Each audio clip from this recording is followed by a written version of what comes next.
despite the fact that mainstream media and American authorities have built an entire quote-unquote accidental death scenario. In the last days, too much creepy details have surfaced pointing out to a murder, and even the anchor of CNN, Nancy Grace, suggested that someone may have pushed Whitney Houston under the water in her hotel bathtub. So yes, Nancy Grace also covered Whitney Houston's story, talking about the drugs and what could have really happened. Like, she gets said in her opinion and she guns it. That is what she did in that case. And, she kind of got into the Kenneka case as well. Now, the police, they ruled the case accidental death, like out the door, boom, case closed. But it's too many valid speculations and theories out there pertaining to both cases that proves that this case is a murder. It's just gotta all be connected into each other one way or another. But neither case was accidental, but that is how they covered it. As the world mourns the tragic death of the singer Whitney Houston, conspiracy forums all over the internet are steaming with discussions whether she was sacrificed by the Illuminati to fulfill some evil agenda, as well as the sinister details about this event that of no way can be taken as mere coincidences. The death of Whitney Houston is fully surrounded by odd synchronized dates, creepy events, several Kabbalistic numbers, blatant darkness rituals on American TV, and occult symbols that strongly suggest that she was actually murdered in a satanic sacrifice, believe it or not, for the Diamond Jubilee of the Queen of England Elizabeth II. The evidences that point out to this dark conclusion have been exposed by several members of the godlike Conrad Murray. And not only that, if you recall, Archie Bunker, Carol O'Connor brought the dope dealer into court. They gave his son, Hugh O'Connor, his final hit of drugs that caused his death. So I'd like to know who was around her, who, if anyone, gave her drugs, following alcohol and drugs, and who let her slip or pushed her underneath that water. Apparently no signs of force or trauma to the body. Right. Who let Whitney Houston go under her water? Okay, so we know at the party that Kenneka went to, she was surrounded by supposedly her besties and, close friends, but she was also surrounded by family members. She had, cousins and close kin there, but that didn't prevent, anything from happening to her as we, know today. Now, people might be like, well, that has nothing to do with anything. Kenneka was found in the freezer and Whitney, was found in the tub. Well, my thing is, about a lot of videos back, my intentions were to tell you all that the pool was down there and they could have, did something to the pool. I spoke about, where's the footage of the pool area? Are there cameras out there or what? They're not working. I was going to make reference about the whole pool thing, and you can go back and check for receipts if you want, but that's up to you. But I feel like Kenneka was, took to the pool area and something was done to her in the pool area. And we do know that the pool was randomly being cleaned, a little after that party got kicked off. So I asked in one video, where's the poo? Because I know that, when people pass away, they do have, a last bowel movement, a last urination, and it has been on record that some pregnant women have even passed their baby after, they were pronounced dead. Their body still naturally, passed their baby. Check it out. Do your research. But, some people were like, well, could that be what happened to the pool? It very well could be, because I do feel like something happened to that girl at the pool, and I was going to tell y'all that a long time ago, and I just got distracted, so that's my fault. But I have made mention of it in other videos, just haven't never done a full video about it. So yes, I truly believe something happened to Kenneka around the pool area. And so that would tie, the coincidences, which I don't believe in, with, the whole case. So, let's carry on. I am learning now that her bodyguard disallowed baths. And I'm wondering, when did that rule go by the wayside? What happened, and why was she disallowed baths? And when she did take a shower, Allison, she was checked on. Right. They basically instilled that rule over the course of the years of sort of realizing some of the issues that she had. It wasn't just the security, it was everybody in place on this. It's a stylist, her makeup artist, everybody understood that she didn't need to take baths. They were concerned about her falling asleep in the tub. They also decided she needed to take showers, and that when she took showers, they would check on her periodically to make sense and to make sure that she was okay. When Whitney changed some of the people around her, those rules sort of fell by the wayside. And so many people, the stylist and the makeup artist and the security guard, are extremely upset because they feel like, just going in there 10 minutes after she had gone in and knocking on the door would have saved her life. Why they would let her stay in there an hour, knowing some of the issues she'd had over the years, it's just, amazing to them that they would allow that to happen, knowing what the risks were. Alright, so now moneymakers. I know this might seem far-fetched, but when they were speaking in this particular clip that you just saw, it made me think about when you could hear Monifa talking to Kenneka in the back of Irene's video. How she's like, enjoy yourself. And Kenneka's like, I'm not drunk. And, all that good stuff. Like she was trying to encourage her to have a good time, so to say. And, real pushy and real demanding, like kind of a sense of being overbearing. And then, she was also the one that put Kenneka in the hallway. And, she also said that they even made it so far as to the lobby with Kenneka. So the story didn't add up there. But I'm trying to make is, Monifa also, to me, was like representing the bodyguard, because you're asking the questions, well, why did Monifa and Shamaya leave Kenneka, period? It took both of them to go and, get the keys in the phone. Why was she left unattended? This is what y'all were supposed to do. Be checking on her, be making sure she's okay. You see that she's not, on her toes, on top of her game right now. Why did you leave her even for a second?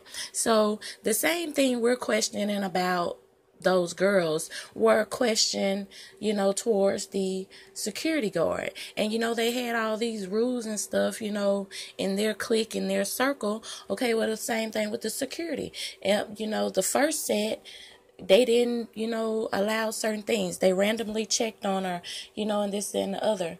It was just a lot of things with Whitney's case that are very, very, very similar in Kenneka's case if you really pay attention and look at it, So let's carry on. That with Whitney Houston's dead, wet body out of the bathtub laying upstairs on the floor, the party raged on a couple of floors below her. Why? A couple of different reasons. I think the main reason is that police wanted to make sure that they didn't have another Michael Jackson incident. They really, really wanted to make sure they got every bit of evidence, that they investigated the scene very thoroughly and had no interruptions and had no, sort of people coming in and out. That was incredibly important to the police. Also, they had to sort of find a way to get Whitney out without sort of taking her through the hotel and through everything that was going on downstairs. Same as with Kenneka. We asked, why did everybody continue to party when they said that, she was missing? Everybody talks about, oh, well, we didn't believe them. We didn't believe them. We thought that they were playing. We was like, well, go head on. Go find them then, saying little crazy remarks. And then another thing that was similar besides the party carrying on is, the woman was like, the police really didn't know how to get the body out through the crowd and this and that and the other. Well, it's been a lot of talk with Kenneka's case if, her body was removed from the hotel and then brought back to the hotel, then arranged in the freezer for the big reveal and finding or whatever. Is the freezer the crime scene? Which, me personally, I don't believe so. It's a lot of things, a lot of the questions that were asked in Whitney's case are just about verbatim the same thing that's being asked and brought to surface about the Kenneka's case. So it's a lot of things that's just not adding up in either case at this point, so hey. And like I say, Whitney's case was like 5 years ago, and to this day, it's still questions, being asked about her death, because hey, we all know that was never really just resolved. It was just kind of died down, and still just the go-hards, the everyday I love Whitney's are still up pushing the issue. Maybe just a handful of those, so nobody's really paying attention anymore. Could that possibly happen to this case? Is it just going to be rude accident and never reopen? I don't know. But just, put Kenneka's situation, you gotta, change the dynamics, but pay attention that it's the same thing, just different people, different hotels, a different scenario, All right, but let's keep going. Involving the death of celebrities or catastrophes with mass deaths. Sometimes they appear blatantly, and sometimes we have to decode them by using numerology. She died in her 11th day. She was staying in the room number 434 at the Beverly Hilton Hotel in Los Angeles. She was pronounced dead at 3:55 p.m., and this hour holds a very creepy synchronicity. I get a call at 4:34 in the morning from my daughter's friends. So, as I, mentioned before, that these cases, and amongst many other cases, are very numerically based. And first of all, you really just have to be like a non-traditional, open mind type of person to just be able to accept that these type of demonic things are really truly going on. I mean, you have to have some type of biblical foundation to know that for every good there is a counterfeit, and that's what the Bible says. So you have to be aware that the Most High is sending down his goodness. But then you also have Satan, Lucifer, whatever you want to call him, to be promoting and producing a lot of demonic, things and activities, so this stuff is possible, I mean, you have to accept that it is possible. But I am one to believe that it is real. And that is why I'm presenting it to you, because I believe this type of stuff is real. And some people just really don't understand or get that this type of stuff is going on, and this type of stuff is there, and I'm talking about the numbers. You might not believe someone's birthday or someone's death day is tied in to why they died, how they died, who wanted them to die. Was it a natural death, as in God or the Most High calling that number, It is different things like that. And I mean, that type of stuff does take time to understand. And, it's a lot to it. But, okay, now look at, she was in room 434. In Kenneka's case, the room 926, that was like a big deal, the hotel room. So, the hotel room, that lets you know that was a big deal. So something went on in the hotel room. And I got a video that I'm going to put together for you to try to show you some of that stuff. Okay, 4:34.